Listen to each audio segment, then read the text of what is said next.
گزشتہ جمعے ہم سورہ بقرہ کی چند آیات کی روشنی میں آپ کی خدمت میں حضرت ابراہیم علیہ السلام کی فیملی کا ذکر کر رہے تھے، اور 5 دعائیں جو ابراہیم علیہ السلام نے اپنے فرزند اسماعیل علیہ السلام کے ساتھ مل کر مانگی کعبے کی دیواروں کو بلند کرتے ہوئے۔ اس میں کچھ نکات تھے اور اہم سیکھنے کی باتیں تھیں، وہ آپ کی خدمت میں عرض ہوئیں۔ وہیں سے تسلسل میں اس موضوع کو تھوڑا سا اور آگے بڑھاتے ہوئے، جب حضرت ابراہیم علیہ السلام نے کعبہ بنا لیا، میں نے عرض کیا تھا کہ 5 دعاؤں میں سے پہلی دعا تو یہ تھی کہ ربنا تقبل منا، پروردگار اسے قبول فرما لے۔ مسجد الحرام جیسی جگہ ہو، کعبے جیسی عمارت ہو، ابراہیم علیہ السلام جیسا معمار ہو اور اسماعیل علیہ السلام جیسا مددگار ہو، تب بھی اگر قبول نہ ہو اور خلوص نہ ہو تو فائدہ نہیں رہ جاتا۔ تو قبول فرما لے پروردگار، اور فقط مجھے نہیں بلکہ میری ذریت کو بھی تیرے سامنے تسلیم ہونے والا بنا دے۔ یہ ابراہیم علیہ السلام نے دعا کی اللہ سبحانہ و تعالیٰ کے سامنے کہ میری جنریشنز میں بھی یہ تسلیم جاری رہے تیری بارگاہ میں۔ وَأَرِنَا مَنَاسِكَنَا، تیسری دعا یہ تھی کہ ہمیں تیری عبادت کے آداب سکھلا دے۔ وَتُبْ عَلَيْنَا، اور ہماری توبہ کو قبول کر لے۔ اور 5ویں دعا یہ تھی کہ ربنا وابعث فیہم رسولا منہم، اور ان کے درمیان ایک ایسا رسول بھیج دے کہ جو آیات کی تلاوت کرے، ان کے نفسوں کا تزکیہ کرے، انہیں خود کتاب و حکمت کی تعلیم دے۔ اور یہ 5 دعائیں اللہ سبحانہ و تعالیٰ نے ایک ساتھ ابراہیم علیہ السلام کی تعریف پر ذکر کی۔ جب یہ کعبہ بنا چکے ابراہیم علیہ السلام، بنانے سے میری مراد آپ جانتے ہیں کہ کعبہ حضرت آدم علیہ السلام نے تعمیر کیا تھا، اس کی بنیادیں تھیں، اس کی دیواروں کو بلند کر چکے جب، تو پھر سورہ حج کی آیت ہے کہ اللہ سبحانہ وتعالیٰ نے کہا وَأَذِّن فِي النَّاسِ بِالْحَجِّ، اب اے ابراہیم انہیں حج کی طرف بلاؤ، انسانوں کو حج کی طرف بلاؤ۔ اچھا آپ ذرا تصور فرمائیے گا کہ جس مقام پر حضرت ابراہیم اور اسماعیل موجود ہیں وہاں پر کوئی آبادی نہیں، صحرا ہے۔ وادن غیر ذی زرع، جب ابراہیم علیہ السلام اپنے فرزند اسماعیل کو جب وہ چھوٹے تھے چھوڑ کے گئے تھے اور ہاجرہ سلام اللہ علیہا کے ساتھ، تو فرمایا تھا کہ پروردگار میں ایسی وادی میں چھوڑ کے جا رہا ہوں کہ وعلیکم السلام، جہاں پر کوئی کلٹیویشن ہی نہیں ہے، یعنی وہاں پر سانپ تھے، بچھو تھے، صحرا تھا۔ وہاں پر اللہ تعالیٰ نے کہا کہ وَأَذِّن فِي النَّاسِ بِالْحَجِّ، اب انسانوں کو حج کی طرف بلاؤ۔ تو جیسے اللہ سبحانہ وتعالیٰ نے کہا تو حضرت ابراہیم علیہ السلام کہتے ہیں پروردگار میں حج کی طرف کیسے بلاؤں انسانوں کو، میری تو آواز ہی نہیں پہنچے گی، میں کسی کو آواز دوں گا تو میری آواز کون سنے گا کہ جو حج کی طرف آئے۔ علیہ السلام، تو اس وقت اللہ سبحانہ وتعالیٰ نے کہا کہ علیک الاذان وعلی البلاغ، اے ابراہیم آپ پر ہے کہ آپ بلائیں لوگوں کو، اور ہم تک ہے کہ ہم لوگوں تک آپ کی آواز پہنچائیں۔ آپ بلا لیجیے، ہم آپ کی آواز پہنچائیں گے۔ اذان کا مطلب ہوتا ہے بلانا، تو علیک الاذان آپ کی طرف ہے کہ آپ دعوت دیں، وعلی البلاغ ہم پر ہے کہ ہم پہنچائیں آپ کی بات کو۔ اور اللہ سبحانہ وتعالیٰ نے حضرت ابراہیم علیہ السلام کی آواز کو پہنچایا کیسے کہ حضرت ابراہیم علیہ السلام نے صدا دی کہ ہلموا الی الحج، آؤ حج کی طرف، فاجابوہ من اصلاب الرجال وارحام النساء، تو جو آبا و اجداد کے صلبوں میں تھے اور ارحام جو ماؤں کے ارحام میں تھے، انہوں نے صلبوں سے اور رحموں سے ابراہیم علیہ السلام کو جواب دیا کہ ہم آئیں گے حج کرنے کے لیے۔ اور جن جن نے اس وقت جواب دیا انہیں اللہ سبحانہ وتعالیٰ نے یہ دنیا میں سعادت نصیب کی کہ وہ حج پہ جائیں، اور جتنی مرتبہ جواب دیا اتنی مرتبہ یہ سعادت نصیب کی۔ یہ اس طرح کی تعبیر ہے۔ گویا ابراہیم علیہ السلام نے اپنے پورے نیک کام میں اپنے خانوادے کو پوری طریقے سے شریک کیا۔ اس لیے بہت امپورٹنٹ ہے کہ ہم اس وقت آہستہ آہستہ جس ماحول کی طرف مزید آگے بڑھتے جا رہے ہیں جہاں ویسی بڑی ڈیوسٹیشن ہے، تو ہم فقط اپنے لیے نہیں اپنے اہل و عیال کے لیے کوئی ایسا سلسلہ بنا کے جائیں کہ انشاءاللہ جنریشنز آفٹر جنریشنز یہ اللہ کے سامنے تسلیم رہیں۔ تو آپ دیکھیے گا، اگر آپ قرآن کریم میں دیکھیں تو نظام خانوادگی کو آیات الہی میں سے اللہ تعالیٰ نے کہا، اللہ کی نشانیوں میں سے۔ اس سے پہلے میں آپ کو ایک کتاب کا حوالہ دوں کہ یہ خطرہ فقط آج سے نہیں ہے، یہ خطرہ بہت پہلے سے سوچا گیا اور اس کو باقاعدہ پلان کیا گیا تاکہ فیملیز کو بریک کیا جائے، تاکہ ماحول ایسا بنا دیا جائے کہ اللہ سبحانہ وتعالیٰ کا بندہ بن کے رہنا مشکل ہو جائے، شیطان کا بندہ بن کے رہنا آسان ہو جائے۔ ایک بک ہے the protocols of the elders of Zion, جس کا آپ ترجمہ یہ کہہ سکتے ہیں کہ جو علماء صہیون زوئنزم پر بلیف رکھنے والے جو ان کے انٹلیکچوئلس تھے، ان کے پروٹوکولز، تو ان کے پروٹوکولز اور طریقہ کار اس میں لکھے ہوئے ہیں۔ وہ اپنی اس کتاب میں یوں لکھتے ہیں کہ اس کا 10th پروٹوکول یہ ہے کہ جتنے بھی زوئنزم پہ بلیو کرنے والے ان کے علاوہ جو فیملیز ہیں ان کو ختم ہو جانا چاہیے، یا ہمارے سلیو بن کے رہیں یا ختم ہو جائیں۔ اور آپ جانتے ہیں کہ کتاب تلمود، جس کو بڑے ریلیجسلی فالو کیا جاتا ہے، میں یہاں سارے یہودیوں کی بات نہیں کر رہا، میں زائنزم کی بات کر رہا ہوں، جس کو فالو کیا جاتا ہے۔ تلمود اور تورات میں کیا فرق ہے؟ تورات ان کی مذہبی کتاب ہے، تو تلمود کیا ہے پھر؟ تورات وہ کتاب ہے کہ جو یہ یقین رکھتے ہیں کہ آسمان سے نازل ہوئی، اور تلمود اسی تورات کا انٹرپریٹیشن ہے کہ اس پر عمل کیسے ہوگا، تو اس کے لیے ایک کے بعد ایک فرامین ہے۔ تلمود خود ان علماء یہود کے مطابق، سابقہ جو علماء یہود تھے انہوں نے لکھی ہے، یہ اللہ سبحانہ و تعالیٰ کی جانب سے نازل شدہ کتاب نہیں۔ تو جو جارجن کیلنڈر ہے اس میں 2nd سینچری سے لے کر 6th سینچری کے سٹارٹنگ تک میں یہ تلمود کتاب لکھی گئی، کہ جو کافی اچھی خاصی ضخیم کتاب ہے، کہ جس میں بتلایا گیا کہ آپ نے تورات پر پریکٹس کیسے کرنی، اور اس میں ایک کے بعد ایک لائے عمل کو آگے بیان کیا گیا۔ تو اس میں بہت کچھ ہے زندگی کے بہت سارے معاملات میں۔ اس میں مثلاً یہ کہ جو بنی اسرائیل کے علاوہ کسی اور کا ہو اور تمہارا غلام بننے کو تیار نہ ہو تو اسے بیر منیمم کاسٹ پہ مار دو۔ اور یہ عین عبارت اس طرح کی ہے کہ اگر پتھر سے مار سکتے ہو تو تلوار سے نہ مارو، اس لیے کہ تلوار تمہاری ڈل ہو جائے گی، تو اتنا خرچہ نہ کرو۔ اگر پتھر سے مار سکتے ہو تو پتھر سے مار دو۔ اس میں اگر اس کی آپ اور باتوں کو کھولیں تو پھر اور مزید کتابیں اس کے اوپر لکھی گئیں کہ پھر بھئی آخر چاہتے کیا ہیں۔ اس میں سے ایک بات یہ تھی کہ فیملیز کو اس طرح سے بریک کر دیا جائے، توڑ دیا جائے کہ بچہ گھر کا بچہ نہ رہے بلکہ اسٹریٹ کا بچہ بنے۔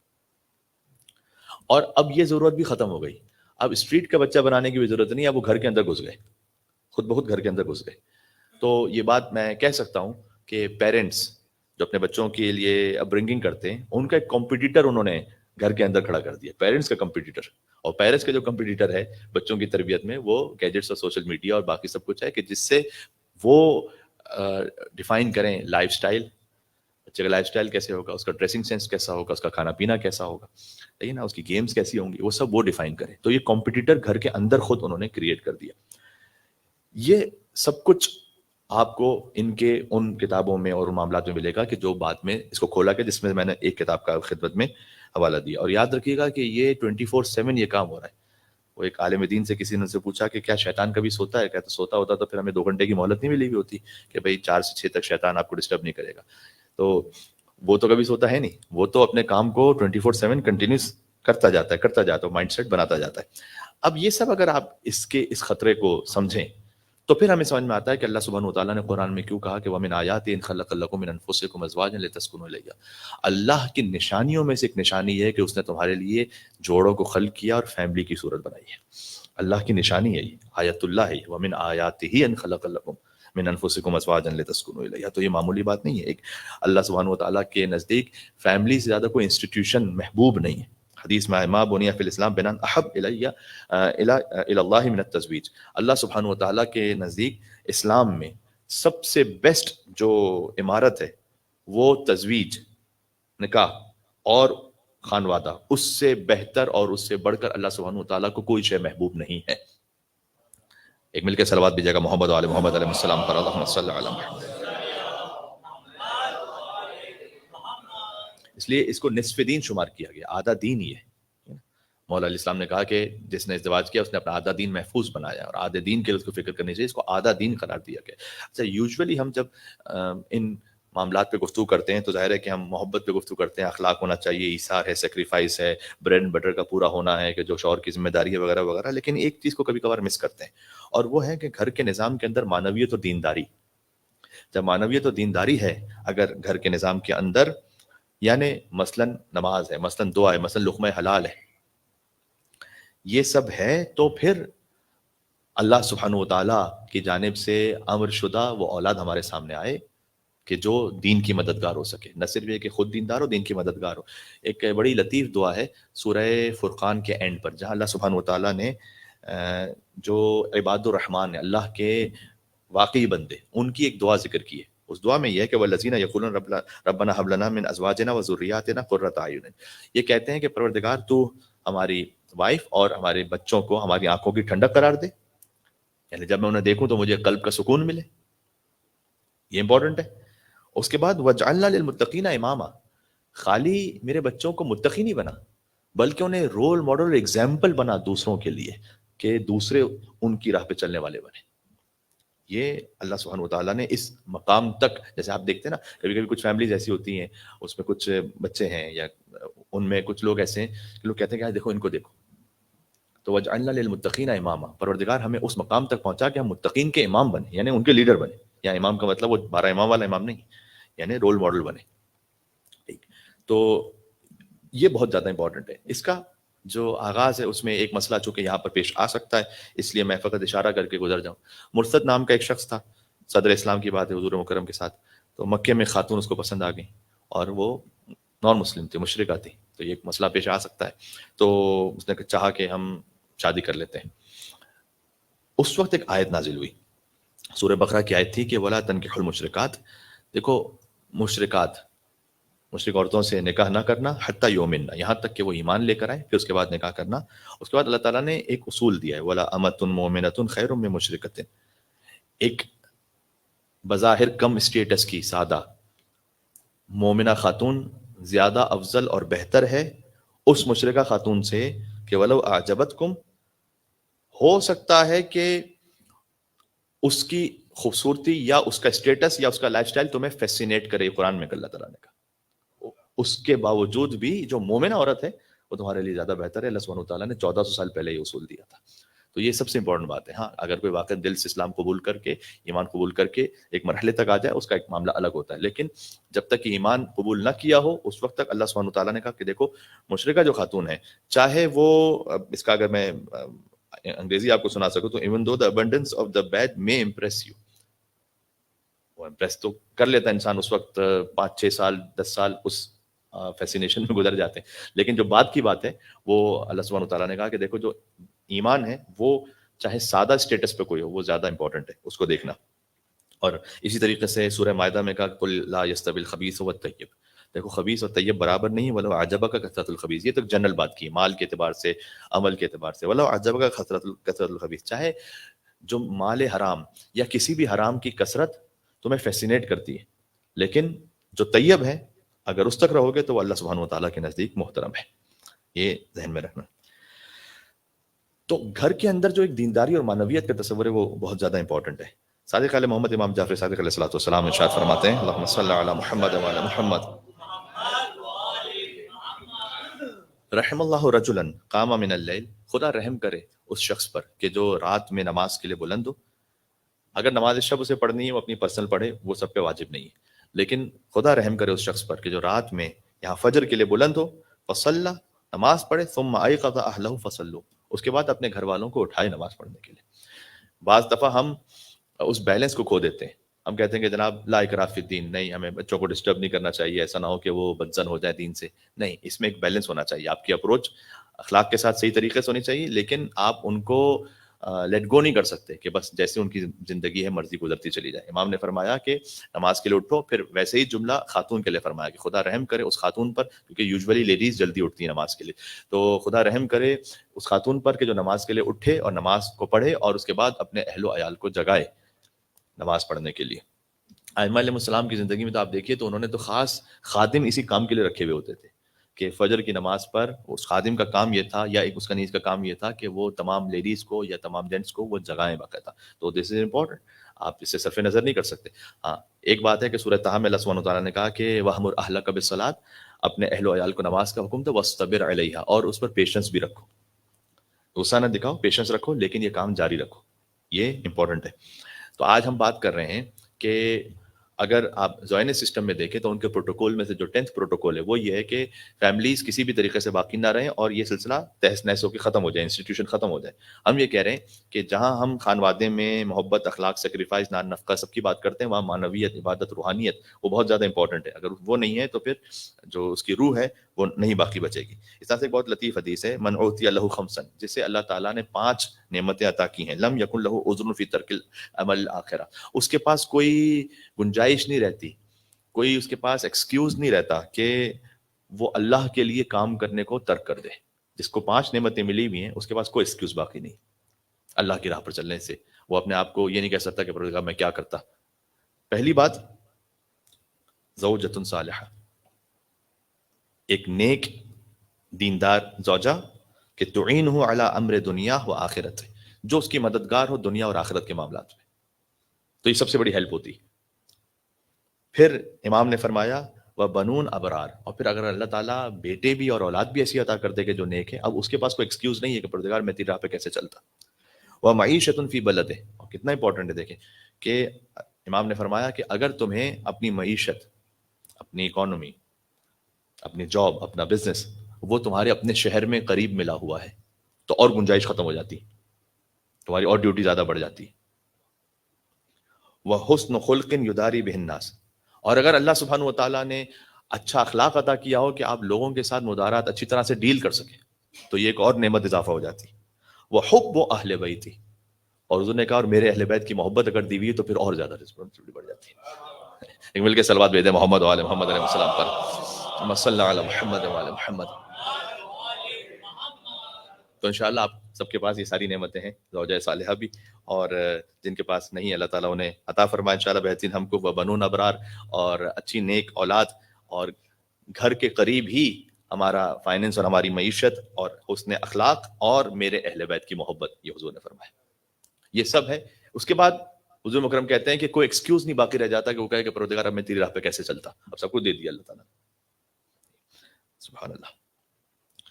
اس لیے آپ دیکھیے حضرت سیدہ السلام علیہ کی زندگی میں آپ کو ایک بات نظر آئے گی کہ جب کہ معصومہ ہیں اور بیٹے بھی معصوم ہیں ان کے، کہ بی بی فاطمہ السلام علیہ جمعے کے دن ہی عصر کے وقت جمع کرتی تھی بچوں کو اور کہتی تھی کہ میں دعا کرتی ہوں تم آمین کہو. یہ کیا تھا؟ یعنی ایک خاص ایک وقت تھا کہ حتیٰ امام حسین السلام کو بھی ساتھ میں بٹھا کر جمع کرتی تھی اور کہتی تھی کہ میں دعا پڑھوں تم آمین کہو.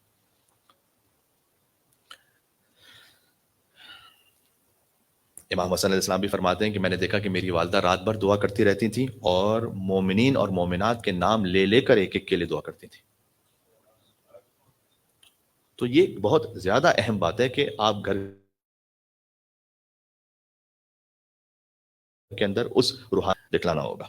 اور اللہ سبحانہ وتعالیٰ نے اہتمام بھی فرمایا کہ پھر آپ دیکھیے گا کہ 7ویں امام سے لے کر آخر امام تک پھر کسی کی بھی والدہ وہ عرب سے نہیں، حجاز سے نہیں ہے، باہر سے. دیٹ مینس کہ انہوں نے زیادہ امپورٹنس اس بات کی دی کہ اس روحانیت و معنویت کو کون رکھتا ہے کہ جو نسل امامت کو آگے بڑھا سکے، چاہے اس کے لیے باہر سے ایک خاتون تشریف لائیں کہ جو ان کے علاقے کی نہ بھی تھی، لیکن اس کو زیادہ اہمیت دی گئی. اب میں سمرائز کر دوں بات کو کہ مولانا صاحب پریکٹیکلی کیا کریں. کچھ باتیں پریکٹیکلی ابھی آ بھی گئیں، جیسے میں نے آپ سے عرض کیا کہ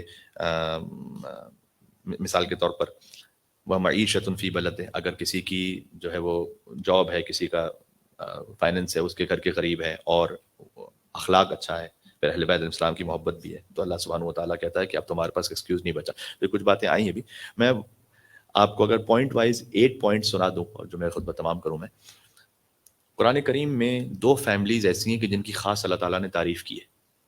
ایک مرتبہ ہوتا ہے اللہ انڈیویجول کی تعریف کرتا ہے، حضرت ادریس علیہ السلام، حضرت آدم علیہ السلام، حضرت نوح علیہ السلام. حضرت نوح علیہ السلام کی فیملی کی تعریف ظاہر نہیں ہو سکتی، حضرت نوح علیہ السلام کی تو زوجہ کافرہ تھی، یا حضرت لوط علیہ السلام.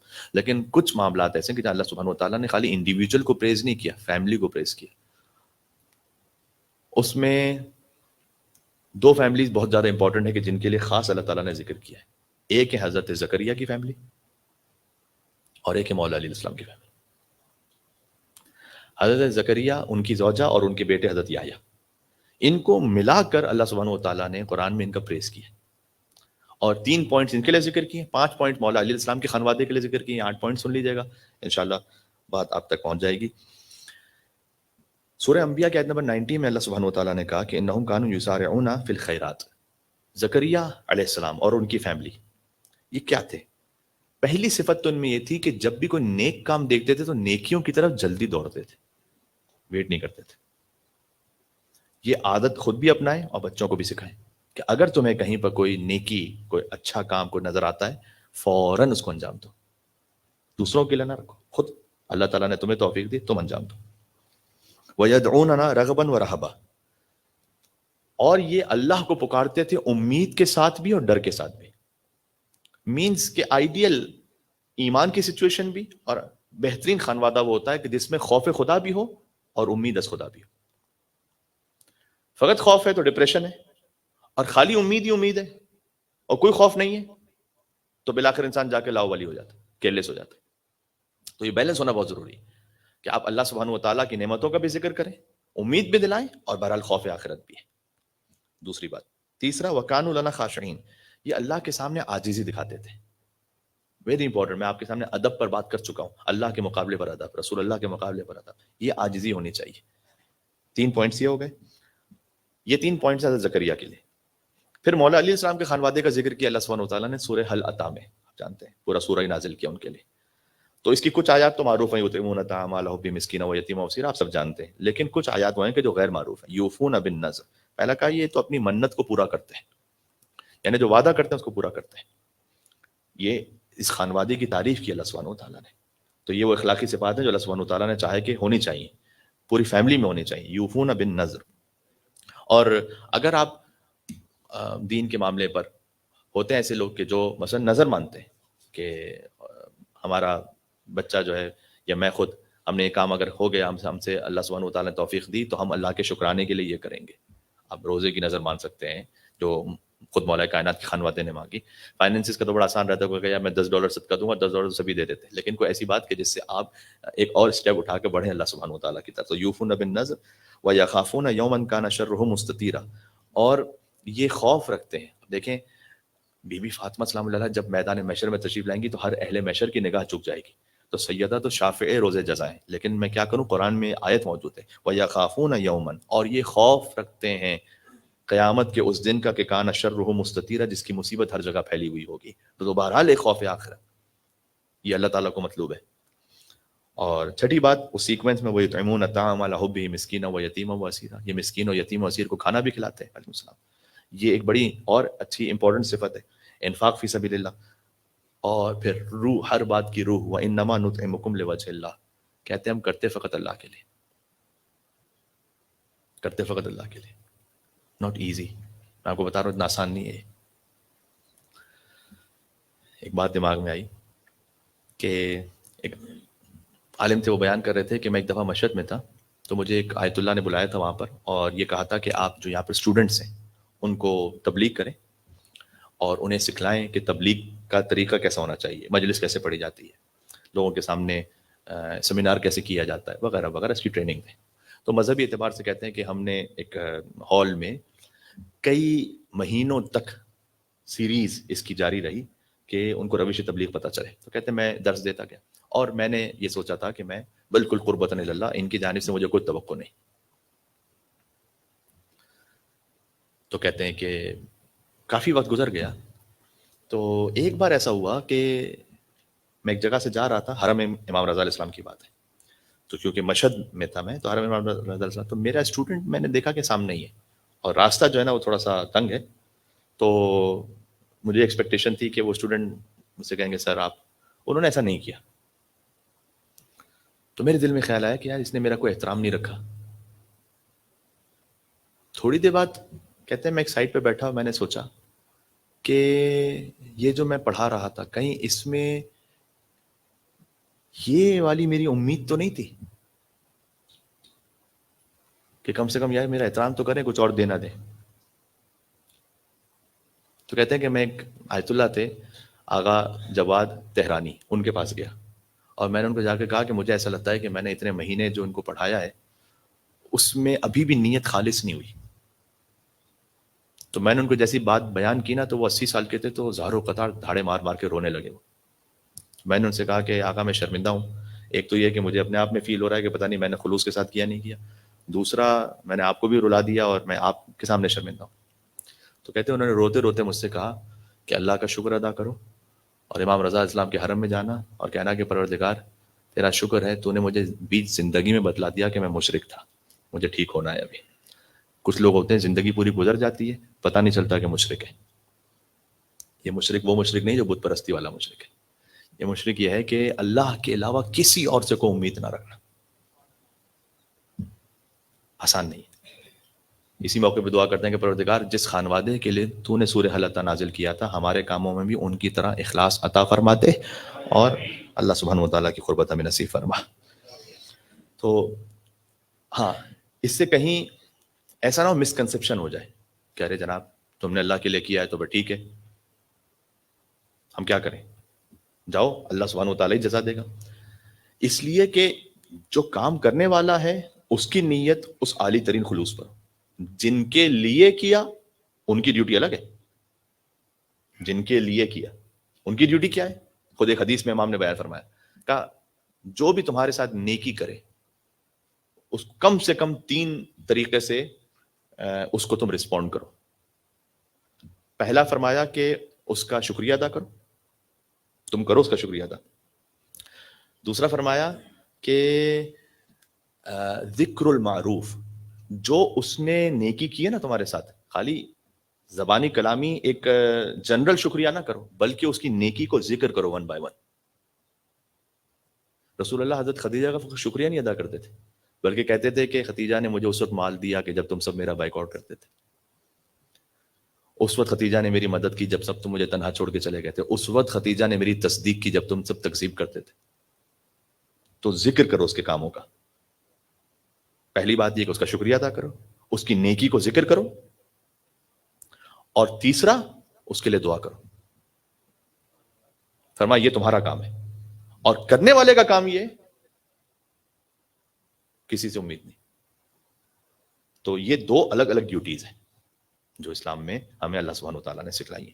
تو یہ بہترین خانوادے کے لیے کیا تعریف ہو گئی، کہ یہ نیکی کی طرف جلدی دوڑتے ہیں، ان میں خوف بھی ہے، امید بھی ہے اللہ تعالیٰ کی، اور عاجزی ہے اللہ تعالیٰ کے سامنے، اپنی نظر و منت کو پورا کرتے ہیں، قیامت کے دن کا خوف رکھتے ہیں، کھانا کھلاتے ہیں یعنی انفاق کرتے ہیں، اور جو کرتے ہیں وہ صرف اللہ کے لیے کرتے ہیں. پھر آخری انا نخاف من ربنا یوما عبوسا قمطریرا، اور یہ پھر اس ہولناک دن سے ڈرتے ہیں کہ جس کا شر ہر ایک کو اپنے گھیرے میں لے لے گا. یہ اگر فیملی ہے تو یہ سب سے زیادہ بہترین ہے. اللہ سبحانہ وتعالیٰ کی بارگاہ میں بات تمام ہو گئی، وقت بھی تقریباً تمام ہونے لگا ہے. سورہ طور کی بھی چلے آیت سن لیجیے گا، جتنا ہو سکے میں آپ کو سنا دوں. 1-2 منٹ اور بھی ہے میرے خیال میں پہلے خطبے میں گنجائش. سورہ طور کی آیت نمبر 25 جا کے دیکھیے گا، وہاں پر ہے کہ جنتی ایک دوسرے سے پوچھیں گے. اچھا، اس کا جو تسلسل ہے وہ بڑا اچھا ہے کہ ان کے ہاتھ میں کچھ جام ہوں گے، اور لیکن ان جام جو جس کے اندر جو کوزے ہیں اس کے اندر گلاسز، اس کے اندر کوئی حرام شراب نہیں ہے بلکہ ایک ایسا مشروب ہے کہ جو لا لغون فی ولا تاثیم، نہ اس میں گناہ ہے نہ اس میں بےہودگی ہے. ایسا ان کے پاس کوئی ایسا شراب ہے یا کوئی ایسا مائع ہے جنت کا. اور ان کے پاس خدمت کرنے والے لوگ موجود ہیں. پھر وہ ایک دوسرے کے سامنے صوفوں پہ بیٹھے ہوئے ہیں. یہ اللہ تعالیٰ سورہ طور میں کہہ رہا ہے، وہ اقبل بعضهم علی بعض یتساءلون، اور ایک دوسرے سے پوچھتے ہیں کہ تم جنت میں کیسے آئے. عرض معذرت، کبھی کبھی پوچھتے ہیں یار آپ آسٹریلیا کیسے آئے تھے، پی آر پر آئے تھے، اسٹوڈنٹ بن کر آئے تھے، کس ایجنٹ کے ساتھ آئے تھے، کیا کیا تھا، آسٹریلیا کیسے آئے تھے. ویسے نا جنتی جنت میں پوچھیں گے جنت میں کیسے آئے تھے بھائی، پتہ کیا جواب دیں گے، اسٹوڈنٹس بن کے آئے تھے. جنتی جواب دیں گے قالو، وہ کہیں گے انا کننا قبل فی اہلنا مشفقین، ہم اپنی فیملیز کے بارے میں ورڈ رہتے تھے کہ وہ اللہ کے راستے پہ چلے. ایک جواب ہے، اس آیت میں ایک ہی جواب ہے. آئی تھنک اپریہنسو جس کو آپ کہہ سکتے ہیں، شاید اردو کو اگر میں انگلش میں ٹرانسلیشن کروں تو یہ مناسب لفظ بن سکے، کہ ہم اپنی فیملی کے بارے میں فیئرفل آف آور فیملیز یہ تھے. تو اس وجہ سے اللہ تعالیٰ نے ہمیں توفیق دی کہ ہماری فیملیز بھی اللہ سبحانہ تعالیٰ کے راستے پر ہیں، اور اس لیے ہم جنت پہ پہنچ گئے. یہ ہے دنیا کی نہیں، دنیا کی جنت تو آسٹریلیا مجھے معلوم ہے آپ جانتے ہیں، لیکن آخرت کی جنت میں پہنچنے کا یہ راستہ ہے سورہ طور کے مطابق، آیت نمبر 25 اینڈ آیت نمبر 26. میں جتنی بھی آیات کہتا ہوں بعض لوگ تو ویسے بھی نوٹ کر رہے ہوتے ہیں، اور آپ بعد میں اس کو کم سے کم ایک مرتبہ ذہن میں صحیح، بعد میں ریکارڈنگ سن کے صحیح ایک دفعہ ٹرانسلیشن دیکھ لیا کریں. تو کوشش ہوتی ہے ہمارے خطبے میں کہ ہم کم سے کم 10-12 آیتیں آپ کے سامنے انہیں بلا کر کچھ اقوال پڑھ لیں اور ملا کر ایک موضوع بنے. تو آپ اس کو ایک دفعہ ریپیٹ کر لیا کریں تاکہ آپ کے ذہن میں بیٹھ جائے کہ میسج کیا تھا انشاءاللہ جمعے کے خطبے کا. بسم اللہ الرحمن الرحیم، قل هو اللہ احد اللہ الصمد لم یلد ولم یولد ولم یکن له کفوا احد. نعرہ صلوات.